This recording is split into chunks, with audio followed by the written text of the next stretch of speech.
家用电器在生活中承担着重要的角色，不仅可以帮我们做家务，还能解决生活中的难题。因此，咱们在装修新房时，也会选择购置各种各样的大家电。但是，有一些新兴的家用电器，如果你选不对，可能买得起，但未必用得起。换句话说，就是产品本身并不贵，但在使用的过程中，它的能耗和耗材非常高。本期小东就和大家说5种买得起可能用不起的家电产品，如果不是富裕家庭，还是劝你谨慎入手。1. 洗碗机。洗碗大概是年轻人最不爱做的家务之一，洗碗机的诞生帮助我们从繁重的家务中解脱出来，对懒人来说更是福音。不可否认，用洗碗机代替手动洗碗，碗筷不仅洗得干净卫生，而且还能解放双手。纵观国内的洗碗机市场，这些年也卖得风生水起，而且国内的洗碗机产品也是越来越成熟，基本3、4千元就能买到一个功能齐全的洗碗机。但是很多人购买时往往会忽略到它日后的耗材问题，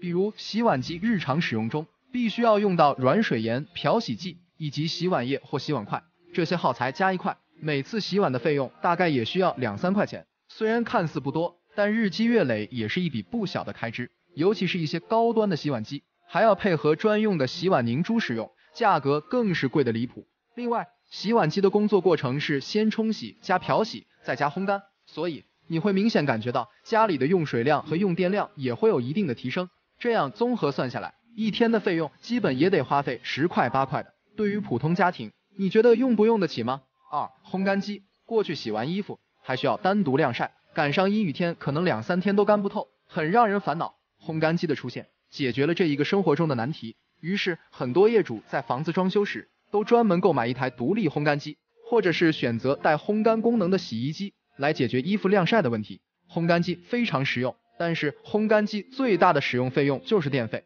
因为每次烘干至少要1、2个小时的时间，所以很多人吐槽用了烘干机之后，每月家里的电费蹭蹭的往上涨。所以如果说你是一个处在一个环境比较潮湿的城市，这地方就是经常性的阴雨天，天天被褥都非常潮，那么买一台烘干机是很有必要的，至少可以提高生活质量。或者你不在乎每个月多出的这个180块的电费，也可以考虑。另外，如果考虑好购买烘干机，建议选择独立的热泵式干衣机，烘干时间短，效率高，干衣效果也好。不要买洗烘一体机，干衣容量小，耗时长，而且烘干效果还差。3. 零冷水热水器。什么叫零冷水？简单说，就是家里的水龙头一打开就有热水，不再需要排冷水。当然，这也是零冷水热水器最大的卖点。如果家里热水器没有这个功能，那就意味着你每次打开水龙头或花洒的时候，想要用到热水，就必须等待10几秒或半分钟，甚至更长的时间。很多业主为了获得更好的用热水体验，就会选择购买零冷水热水器。当然，要想实现热水即开即热，还需要在家里最末端的用水口再接一个回水管，让它返回到燃气热水器里，也就是常说的大循环，这样才能做到秒出热水。但是带来的弊端就是非常的费电和耗气，因为要让水管里的水始终是热的，热水器就得不停的工作。这也让很多业主吐槽，用了零冷水热水器，每月燃气费至少要增加3、500元。当然，现在一些高端的零冷水热水器也有提前预约，或是设置时间段去循环，还有手动循环或者脉冲式循环，确实可以做到节能省气，但也失去了冷凝水的本质。4. 净水器。随着人们生活水平的提高，大家对于家庭饮水健康也越发重视，于是很多业主会选择在家里安装净水设备。其实净水器的价格并不贵，比如就拿厨下净水器来说，一般大品牌的也就1、2千元左右。对于这个价格，大家还是普遍都能接受。但是这种净水器想要始终保持水质干净，还需要定期去更换滤芯，它比如活性炭的，有 PP 棉的，还有 RO 反渗透的。有些朋友觉得花2000块钱左右买一个净水器没什么负担，但是等用上了才知道，每年换滤芯的费用还要7、800。我之前还遇到过业主对净水器不懂，不小心买了某品牌的微滤机产品，后期更换滤芯的费用甚至高达1500元，真是典型的买得起用不起的产品。另外，它还会产生一定的废水，都会从能耗上有所增加，所以家里水质如果不是太差的话，就没必要安装净水器。即使全年用桶装水也比这个便宜。如果实在需要安装厨下净水器，也建议大家选择通用滤芯的，后期更换滤材的费用也会省很多。结语，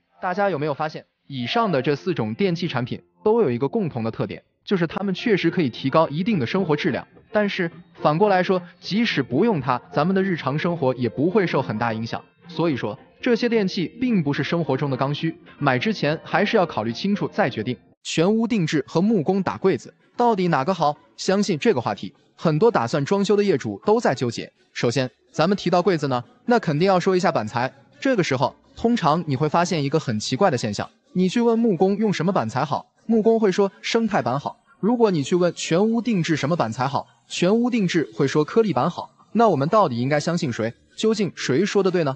别着急，咱们可以通过表面看本质。一，为什么木工师傅打柜子不愿意用颗粒板？其实归结原因就2点：一，颗粒板不好加工，特别考验木工师傅的手法以及工具。想要切割颗粒板，如果手法不到位，工具跟不上，稍有不慎就会出现饰面崩边、板材爆齿的现象。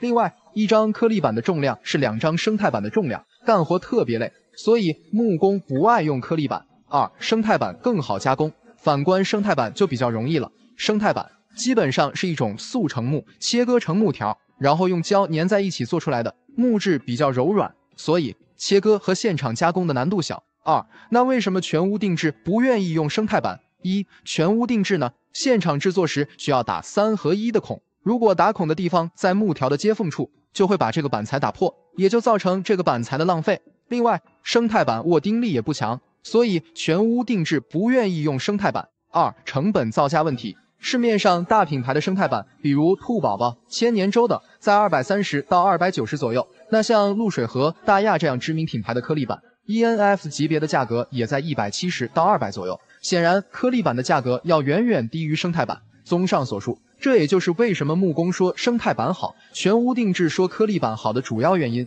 3，回到主题，那定制和木工打柜到底哪个好？本期小东结合自己15年的装修经验，通过几个方面来和大家总结分析一下，告诉你到底哪个好，应该怎么选择。内容很有价值，耐心看完一定会对你有所帮助。一，价格方面，首先有一点是十分肯定的，就是选择木工打柜一定要比全屋定制价格便宜，这个是毋庸置疑的。有人说价格都差不多，那真是扯，因为全屋定制他们也是不生产板材的，也是买其他大厂的板材，然后拿回来自己加工，自己买板材打柜，相当于跳过了全屋定制中间商环节，价格自然便宜。如果都用最好的板材，那么整体下来，全屋定制的价格是木工打柜的2倍，1线、2线城市甚至能达到2.5到3倍左右，所以自己打柜的价格是很有优势的。2，环保方面，大家普遍最关心的就是环保问题。那生态板和颗粒板哪个更环保呢？生态板从表面看起来是用实木粘在一起的，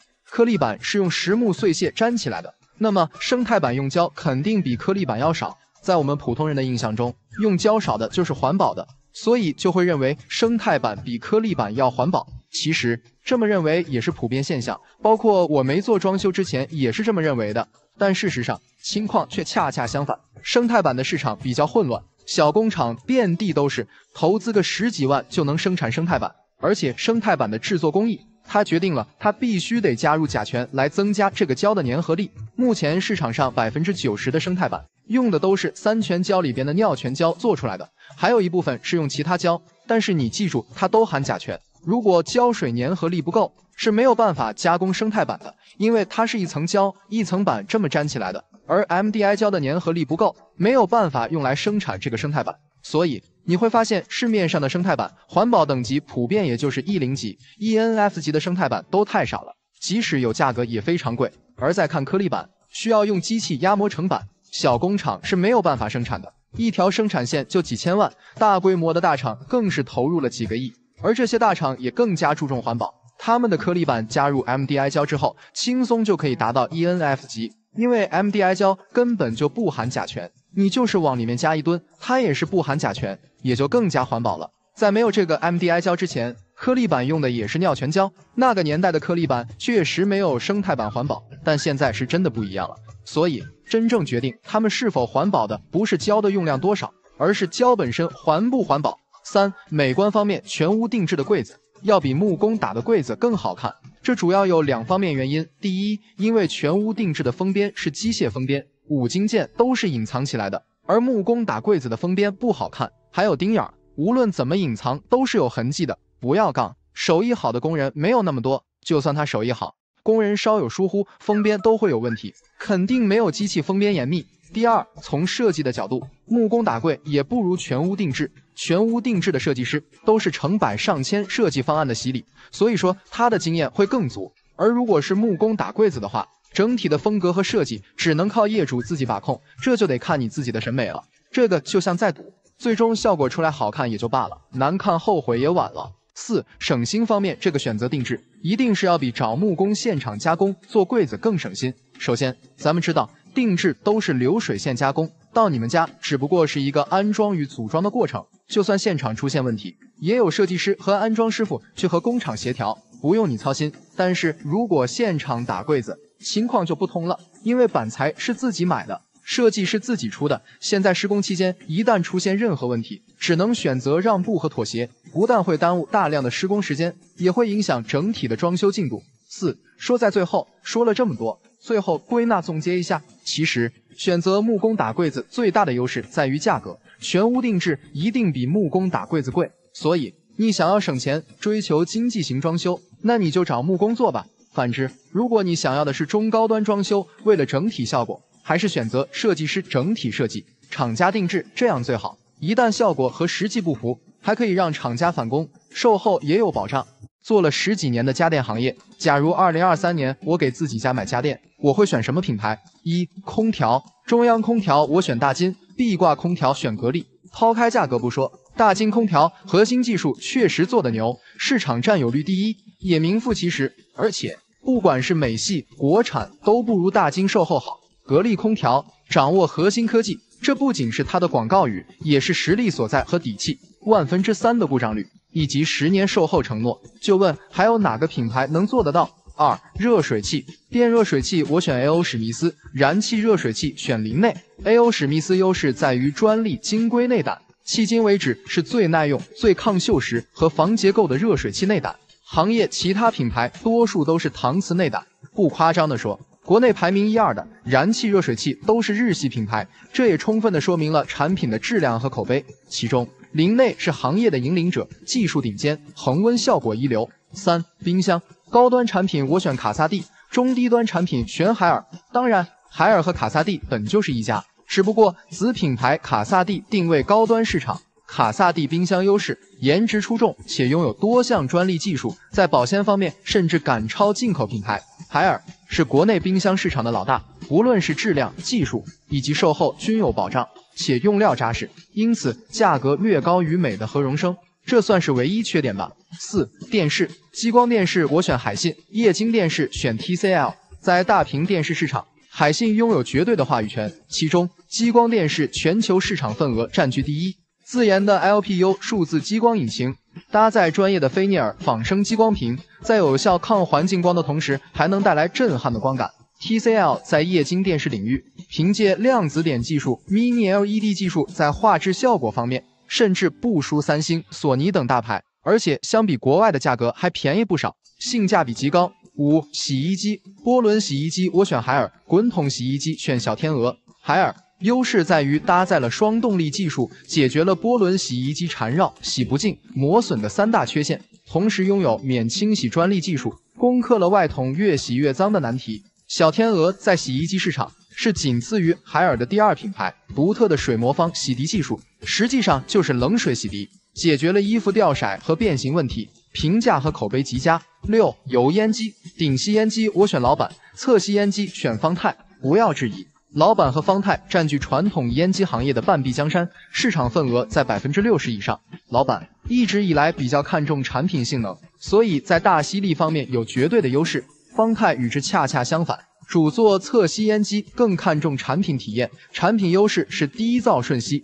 7. 洗碗机，国外品牌我选西门子，国内品牌选美的。洗碗机在国外市场已经发展几十年了，自然在技术和性能方面要优于国产。其中西门子洗碗机无论是在国内还是国外市场，销量都是常年霸榜第一，特别是高端产品搭载的精磊专利烘干技术，无人敢超。美的洗碗机胜在高性价比，目前拥有全球最大的生产基地，从而带来价格上的绝对优势。随着装修行业的发展，经过一轮一轮的更新换代，也导致了一些传统建材的落寞和淘汰。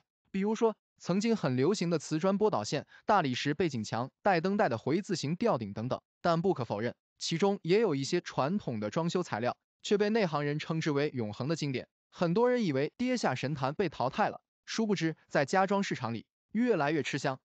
石英石台面，讲真，如今和石英石竞争厨房台面一哥地位的，不论是不锈钢还是岩板，作为台面材料，实用性方面还是略显不足。为什么这么说呢？原因如下：先来说下不锈钢台面，虽说有硬度高、结实耐用、易清洁等特点，但实话实说，不锈钢材质做台面显得冷冰冰的，不够大气和档次，而且被很多网友吐槽说像食堂。此外，不锈钢材质不耐滑也是不争的事实，厨房里磕磕碰碰的，时间一长就会出现严重刮花的现象，且难以修复。再说岩板，有一说一，岩板台面用于厨房，不论是颜值还是耐油污方面，几乎是吊打石英石，而且档次也绝对够用。但回归现实，岩板材质有个致命伤，就是硬度不够，太脆了，平时在上面剁个肉馅或砍个大骨头，都容易导致崩瓷或断裂。最后来说下石英石，和岩板相比，硬度更高，抗冲击力更强，和不锈钢相比，也没有不耐划痕的毛病。因此，经过这么多年的市场检验，石英石依然是中国家庭厨房台面材料的首选。铝扣板吊顶，在石膏板吊顶以及蜂窝大板吊顶的营销夹击下，传统的铝扣板吊顶的生存空间显得尤为困难。但是用过后就会发现，这两种吊顶材料和集成铝扣板相比，虽然具备一定的优势，但也有明显的弊端。比如石膏板吊顶，特点就是颜值高，整体性好，尤其是配合餐厨一体式的装修，更显大气通透。但反过来说，怕水不防潮，遇油污容易变色发黄也是不争的事实。再来说下集成蜂窝大板，虽然防水防潮，也确实好看，又显高档，但价格太高，一个平方就要大几百，而且安装拆卸也比较麻烦，后期漏水想维修麻烦更大。反观传统铝扣板，除了样式上略显小气，剩下的全是优点，价格实惠，防潮易打理，安装拆卸方便，维修简单省事。讲真，就凭这些就注定了它不可替代。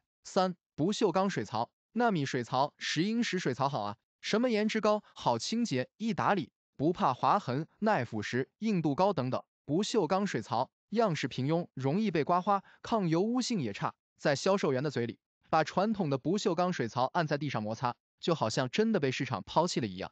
不过你去建材市场走一圈，就会发现选择不锈钢水槽的家庭还是大多数，因为不锈钢水槽最大的优势就是价格便宜，300-400元就能买到一个大品牌的，对于价格敏感的普通家庭来说，几乎是第一选择。另外，不锈钢材质更耐造，10-20年都用不坏，而反观纳米水槽，不过是营销噱头，只是在不锈钢上添加了一层纳米涂层，把外行唬得一愣一愣的，一旦涂层脱落，反而会危害健康。再说下石英石水槽，价格贵不说，产品质量也是良莠不齐，市场假货多，大多数都是人工合成的，因此一般会有变花发黑的现象。所以大家也意识到，水槽不过是洗碗洗菜的工具，只要质量过关，没必要花大价钱去追求不成熟的新工艺。实木踢脚线，不可否认，铝合金属踢脚线确实颜值高，极简的造型，超薄的厚度，美观性好不说，而且不易积灰，没有卫生死角，很受年轻人的追捧。而嵌墙瓷砖踢脚线虽然效果上略显单薄，不够大气美观，但最大的优点是不积灰尘，省去了打扫卫生的烦恼。在这两者的碾压下，传统的实木踢脚线是否没有了生存空间？和金属踢脚线相比，样式显得臃肿老气；和嵌墙瓷砖踢脚线相比，也有易积灰、难清洁的毛病。但话说回来，现在家庭装修选择实木踢脚线的人并不少，究其原因，首先就是价格便宜，安装相对比较简单，没有额外的施工成本。其次，实木踢脚线也比较耐用，选择与门框同色的，颜值效果也不差，而且后期想更换维修也省心。反观铝合金和瓷砖踢脚线就不一样了，价格贵，施工难度高，一旦安装出现问题，那都是妥妥的翻车现场。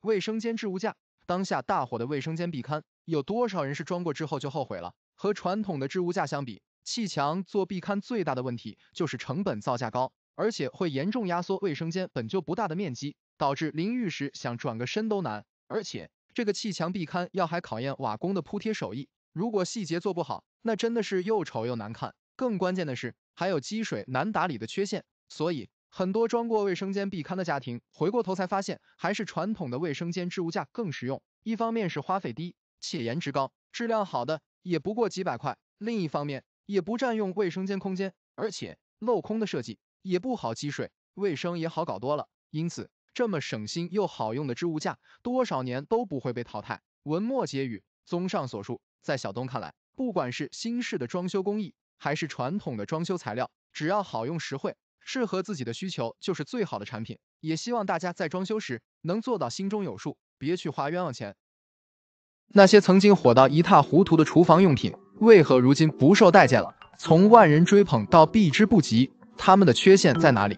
是时代环境变了，还是人们的生活需求越来越高了？本期小东就给大家盘点6个跌下神坛的厨房产物，或许淡出中国家庭也只是时间问题。1. 厨房凉霸。夏天热得满头大汗的在厨房里做饭，确实很遭罪。有需求就有市场，厨房凉霸就此诞生了。商家宣传说，装上凉霸以后特别凉快，可以解决厨房烧菜闷热的问题，于是很快成为了抢手货。凉霸这个名字确实会给人制冷降温的感觉，不过它叫凉霸，但却不制冷，所以很多人给家里装了厨房凉霸之后，就觉得实实在在的被坑了，因为它的功能和空调完全不同，根本起不到制冷的效果，充其量不过就是一台安装在顶上的风扇，在厨房发挥的唯一效果就是把热气反复的吹上吹下，同时还会影响油烟机的效果，把烧饭时的油烟吹得到处都是。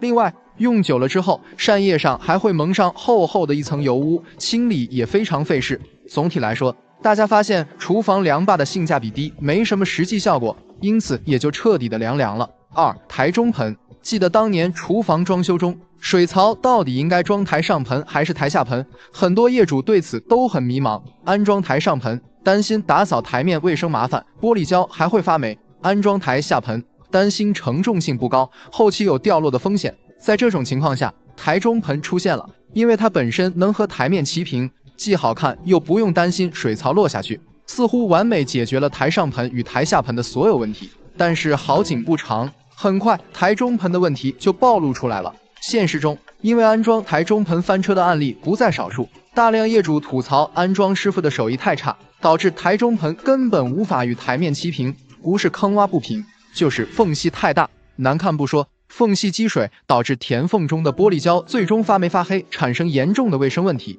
其实台中盆因为需要对台面现场切割，所以它的最大问题就是对师傅的手艺要求很高，这也导致再有经验的老师傅安出来的台中盆或多或少都存在一些瑕疵。当大家都诟病台中盆的时候，商家也改进了台下盆的安装方式，从云石胶升级到如今的金属卡扣固定，这种方式也减低了台下盆掉落的风险，因此台中盆也就寿终正寝了。3. 不锈钢台面。不锈钢台面有防水防潮、硬度高不开裂、不会渗色、环保无辐射等优势，曾经在餐饮行业非常的受欢迎。因其特点优势，曾经有一段时间里，在家庭厨房中也很快流行起来。但是好景不长，没火多久呢就熄火了。这是为什么呢？其实原因也很简单。其一，美观性不够，这也是很多年轻人看不上它的根本原因。冰冷的质感，总有一种厨房酒店后厨的廉价感，显得不够档次不说，还与家庭环境需要的温馨感相差甚远。其二，不锈钢台面不耐滑，稍微磕碰可能都会严重刮花，而且无法修复，用过1-2年以后，基本都是惨不忍睹。其次，如果厚度不够，还会出现变形鼓包的现象。其三，不锈钢台面比石材更容易滋生细菌，需要时刻清洁，保持卫生干净。除了以上几点以外，真正的食品级不锈钢台面的售价不便宜，价格基本都要2-3千元一米，水槽还要另算。和几百元一米的10英石相比，显然是贵了很多，普通家庭根本消费不起。所以这些原因都注定了它无法在家庭中占有一席之地。4. 调味拉篮。厨房的调味拉篮因其超强收纳能力、拿取比较顺手等优势，逐渐进入千家万户，但在实际的使用过程中，被称为最鸡肋的厨房用品。甚至还有不少网友吐槽调味拉篮真是干啥啥不行，浪费空间第一名。究其根本原因，主要是因为这种拉篮的空间有限，就算全部装满了，也放不下多少瓶瓶罐罐，而且尺寸多大，往哪放都要符合它的规格才行。高一点的调料瓶放不下，放小一点的瓶子又会倒，稍微大一点点的案板也塞不进去，特别鸡肋，而且怕沾水一生锈也就忍了。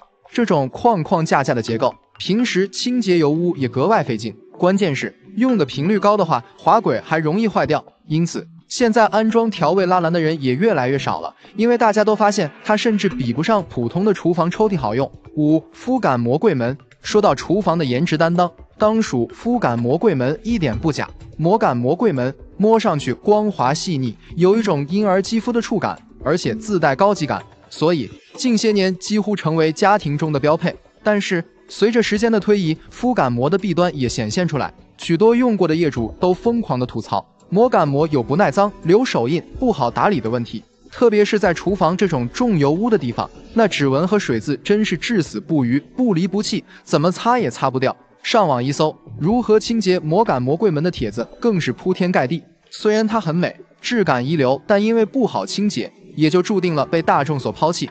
6. 厨余垃圾处理器。现如今很多城市在实行了垃圾分类后，厨余垃圾处理器在中国家庭中使用率也有很大的提升，特别是对于一些上班族来说，更是省时省心，节省了每天都要跑去楼下扔垃圾的烦恼。所以很多人也不惜重金纷纷购买，但是等真正使用过才发现并没有想象中那么理想，甚至是越用越糟心。原因是即使你装了厨余垃圾处理器，也还是要分类处理垃圾，因为不是所有的剩菜剩饭、食物残渣都能处理掉，比如太薄的不行，例如虾皮、鱼鳞之类的；长纤维的也不行，玉米皮、粽子皮等；太硬的也不行，例如骨头、贝壳一类的。其次，对于一些难破碎的食物，还需要少量多次处理，不然还容易造成下水道的堵塞，一旦堵了，那是又脏又臭，太受罪了。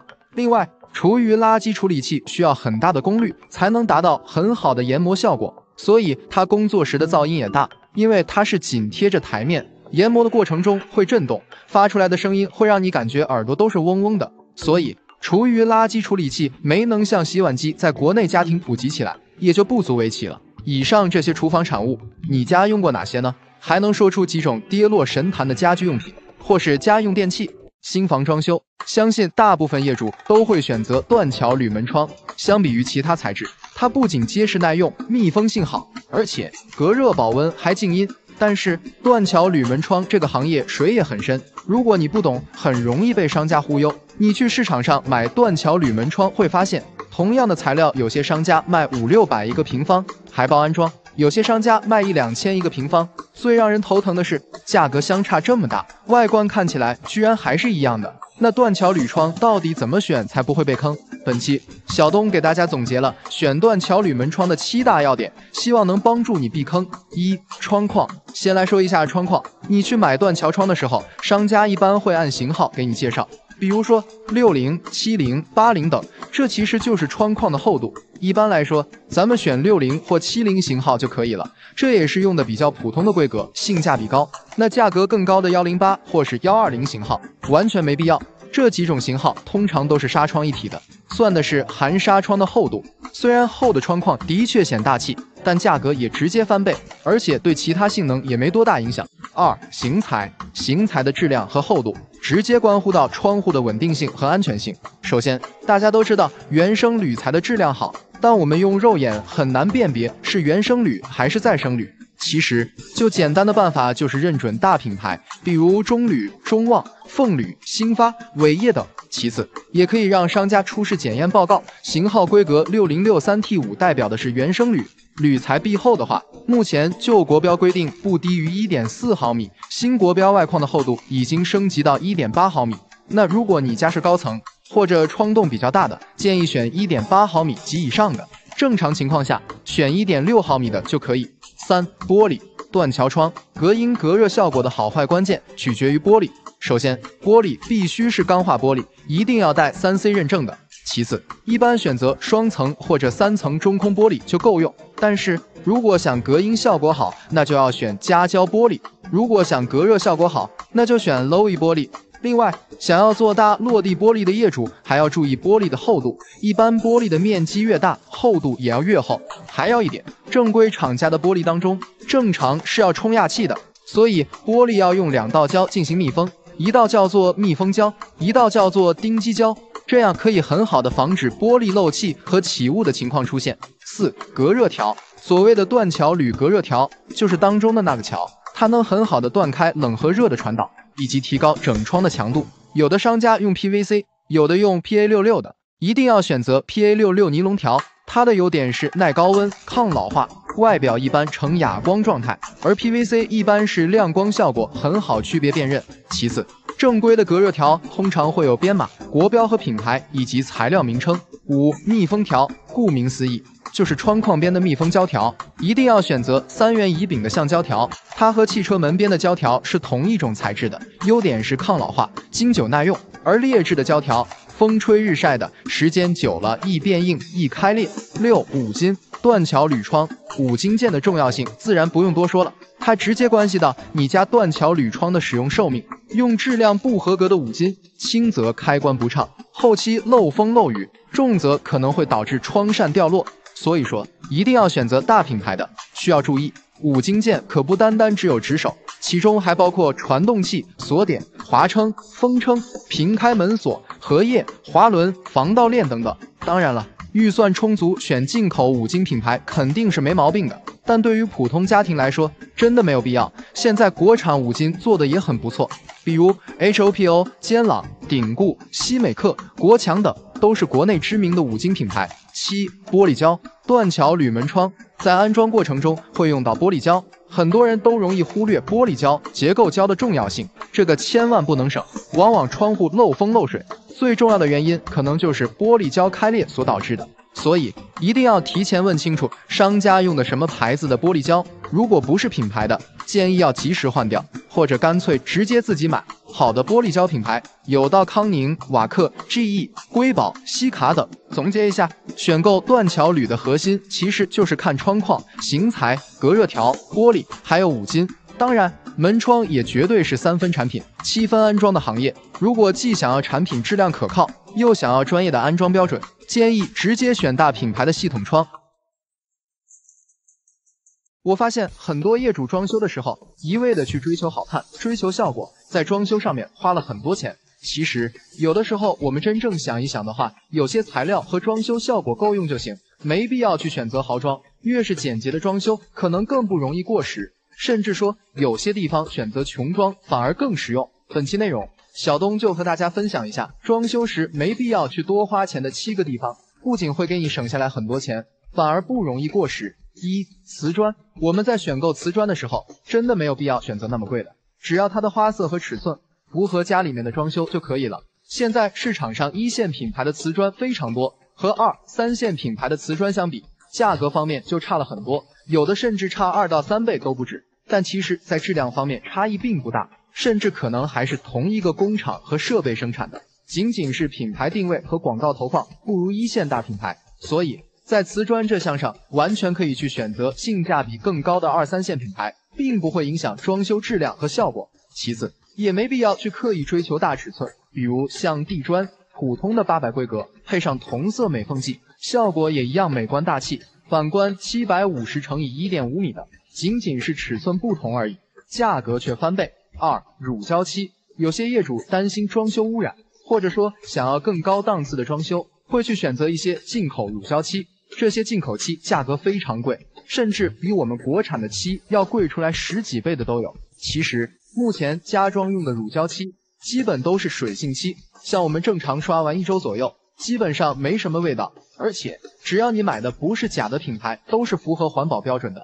另外，想提升装修档次，可以选择优等品的国产漆和1等品和合格品比较，在漆膜表现力、耐擦性以及遮盖性方面也会更好。所以咱们去选择价格在6、700元一桶的国产漆足可以了，真没必要去追求3、4千元一桶甚至更贵的那些进口漆。3. 水管。很多业主会认为水电施工是家里的隐蔽工程，很重要，所以多花钱买好一点的也是值得的。有些装修公司正是抓住了业主的这个心理，为了多挣钱，给业主推荐什么磁芯管、纳米抗菌管，甚至更高端一点的铜管去做家里面的水管，这个真的没有必要。其实说句难听的，你多花钱的就是在交智商税。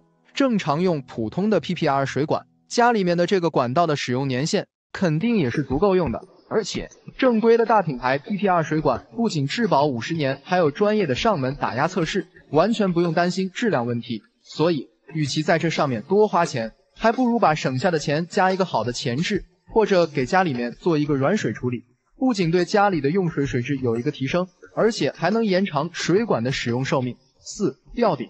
如果咱们家里的层高低于了 2.7 米的话，小东是不建议大家做全屋吊顶的，因为吊完顶后的话，层高又会压下来10多公分，这样的话视觉上看起来会非常的压抑，而且住着也不舒服。其实装修做吊顶的作用就是为了好看，增加装饰性，毫无功能性可言。所以即使不吊顶也不会影响你的生活质量。如果担心装修过于单调，可以选择棚面四周做一圈石膏线造型，来增加空间的层次感和装饰性。比如说比较流行的拓层双眼皮石膏板，既耐看又省钱。有些业主会问，我家需要安装中央空调或者风管机，那是不是就需要吊顶？